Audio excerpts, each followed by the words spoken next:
It's a perk of living in the central interior, the accessibility to a vast list of hiking trails.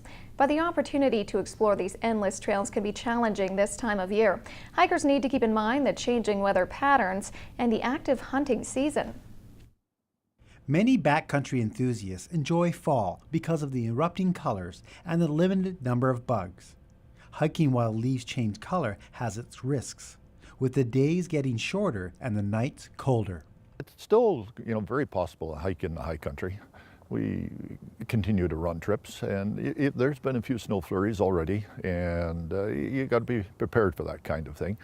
But most years, until about the middle of October, you can hike in the high country. As the temperature starts to drop in the valley bottoms, in the higher elevations, weather conditions can change even faster. Absolutely essential to be aware of what the weather is, but you go prepared, and which means carrying, the extra clothes, fleece, your toque, mitts, probably substituted your water bottle for a thermos. Fall is the time of year hikers and hunters share the forest. Hikers need to be aware of the open hunting areas before exploring. In the fall, you have the hunters out there.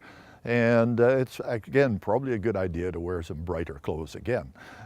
Even though there's no bugs around, brighter clothes are more likely to be visible to hunters. This time of year, Fort George Canyon, I think, is one of the highlights. It's one of those trails where it has a nice set of islands and outcroppings right on the Fraser River, and it's one of the few times a year when you can actually get out there and explore on these islands and get right out in the middle of the Fraser River. And it is kind of one of those real neat geological features that we have in this region. So I always encourage people, if they want to do Fort George Canyon, this is the time of year to do it, when lots of room to explore out there and relatively safe as well. And it's best to share your hiking itinerary with someone before you take to the woods and call them when you do return.